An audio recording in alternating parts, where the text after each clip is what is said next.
Subscribe करें हमारे YouTube channel साधना gold को और पाएं वीडियोस सबसे पहले।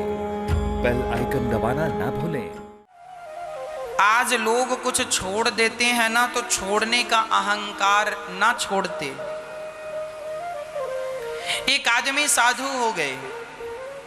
अब वो साधु हो गए और जहां बैठे वो सबसे कहें, सुनो हम ऐसे थोड़ी साधु भाई हैं, अरे हमने सब छोड़ दिया।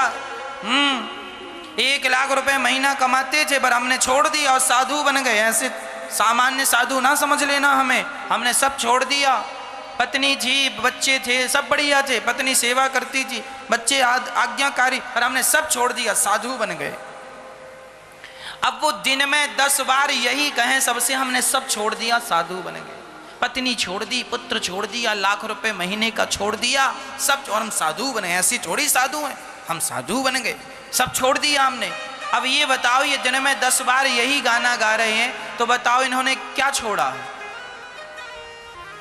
अरे छोड़ दिया होता तो इन्हें याद ही ना होता कि छोड़ा क्या। अरे छोड़ देने के बाद भी याद है तो क्या ये छूटा है? इसे छूटा हुआ समझोगे? ये गोपियां सब छोड़कर आई और इन्हें याद ही नहीं है कि हम क्या छोड़ दिया। इसी का नाम त्याग है। जब आप संसार को छोड़ देंगे और आपको याद ही ना रह जाए कि क्या छोड़ा है, उसी क्षण भगवान की प्राप्ति हो जाएगी। और जब तक आपको याद रहेगा, भगवान कहेंगे अच्छा तुम्हें याद है तो अभी उसी को याद रखो, हमें याद नहीं आएंगे तुम्हें, अभी आप कच्चे हैं। जब पक जाएंगे ना तो संसार छोड़ना नहीं पड़ेगा, अपने आप छूट जाएगा, है ना मैया जी? आप लोग रोटी तो बनाती होंगी रोज।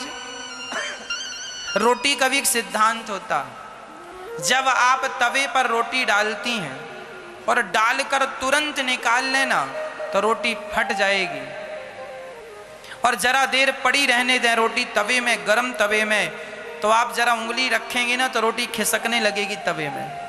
हाँ या ना? होता है ऐसा कि नहीं? हाँ मैया। जब तक रोटी कच्ची होती है तब तक रोटी तवे को पकड़ के रखती है, और रोटी पक जाती है तो तवे को अपने आप छोड़ देती है, छोड़ाना नहीं पड़ता। रोटी तवे से छोड़ानी नहीं पड़ती, अपने आप छूट जाती है। कच्ची थी तो पकड़ लिया, पक गई सो छोड़ दिया। तुम अभी कच्चे हो इसलिए तुमने संसार को पकड़ रखा है, पक जाओगे तो छोड़ाना नहीं पड़ेगा, सब अपने आप पकी रोटी सब छोड़ देती है। कच्चा आम, जब तक आम कच्चा होता है ना तो पेड़ को पकड़ के रखता है, और वही आम जब पक जाता है तो पेड़ से छुड़ाना नहीं पड़ता, वो अपने आप सहज में छूट जाता है। आप अभी कच्चे हैं इसलिए तुमने पत्नी को, पुत्र को, परिवार को, पैसों को, कई लोग तो बहुत कस के पकड़ते हैं, छूटता ही नहीं।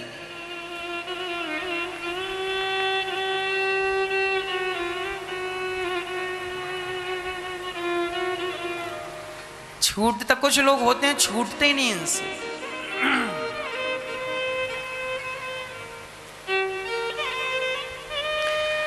एक मैया 500 रुपए लेकर आई, ऐसे पकड़ा था उन्होंने, ऐसे, आधा अंदर था आधा बाहर था, और 500 रुपए लेकर आई और कहें महाराज जी हमें अन्न क्षेत्र कराना है। हाँ हाँ मैया करा लो, नाम लिखा दो। फिर थोड़ी देर बाद वो ऐसे बैठ जाए, फिर थोड़ी देर बाद कहें महाराज जी हमें दान करना है। हाँ हाँ मैया दान कर दो, यहाँ लिखा दो। फिर थोड़ी देर बाद कहें महाराज जी हमें देना है। अरे जब देना है तो दे दो, फिर इतना पकड़ना क्यों? देना भी है और छूट भी नहीं रहा। होता है जीवन में ऐसा, छूटता नहीं है जल्दी से। जिस पर भगवान की विशेष कृपा होती है, समझ लेना कि वही अपने आप को संसार से छुड़ा पाता है, नहीं तो लगभग सब लोगों का मन संसार में उलझा ही पड़ा है। सबका नहीं छूटता, लोगों से 1 रुपए नहीं छूटता भैया, 1 रुपए इतना सरल नहीं है। और याद रखना, जिस आम ने पेड़ को पकड़ रखा है वह आम बिल्कुल कच्चा है और वह कच्चा आम खट्टा भी होता। आप कच्चे हो मतलब खटास भी है आपके अंदर, जिसे हम कपट कहते हैं। यदि आप पक जाएंगे ना तो आपका रंग भी बदल जाएगा, पक जाएंगे तो स्वाद भी बदल, पका हुआ आम का रंग भी अलग हो जाता है और स्वाद भी अलग हो जाता है। पके हुए आम की 3 पहचान, स्वाद बदल गया, रंग बदल गया और पेड़ से अपने आप उसने अपने आप को छोड़ दिया। जब आप संसार को अपने आप छोड़ दें और आपका स्वभाव बदल जाए, स्वरूप बदल जाए, भगवानमय हो जाए, समझ लेना कि आप पक्के भगत हो।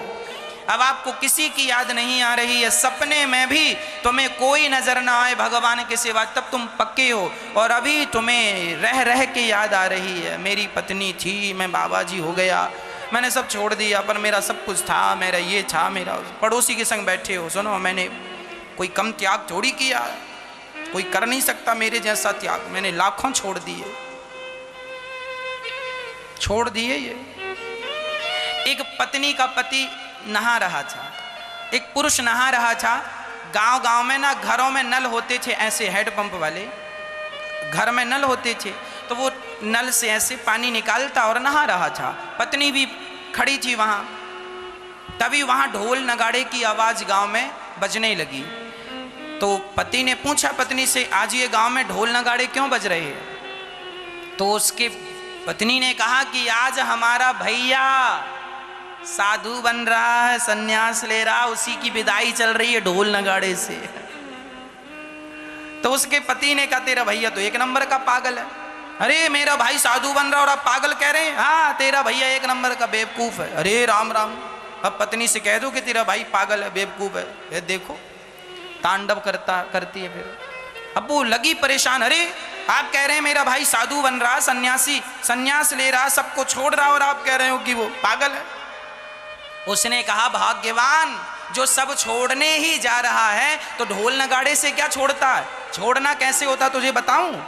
हाँ हाँ बताओ, कैसे छोड़ना होता है? उसका पति जैसे खड़ा था, बोला मैं बताऊं छोड़ना किसे कहते हैं? तेरे भाई जैसे नहीं कि वो ढोल नगाड़ा गांव को इकट्ठा करे और गांव की वाहवाही लूटे कि मैंने छोड़ दिया और दिखावा और ये और वो, ये छोड़ना थोड़ी छोड़ना है। तो फिर कैसे छोड़ना है? उसका पति नहा ही रहा था, शरीर में एक ही कपड़ा था, टॉवेल लपेट के नहा रहा था।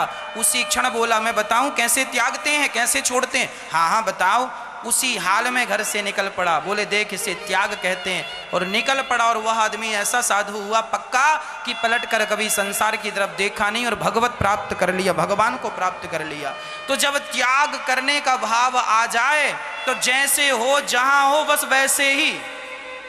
ये नहीं कि हम यदि कपड़े नहीं पहने तो कपड़े भी क्या पहनना, त्याग ही दिया तो कपड़े भी पहनने की फुर्सत नहीं। तो यही हालत गोपियों की थी। जब श्री कृष्ण ने बुलाया तो जो जहां जैसी थी वैसी आ गई, जो जिस हाल में गोपियां थीं वह वैसी ही आ गई। इसका नाम त्याग है। और आज लोग ना त्याग नहीं कर पाते, जल्दी से त्याग नहीं कर पाते। त्याग कर लें तो जीवन ही बदल जाए।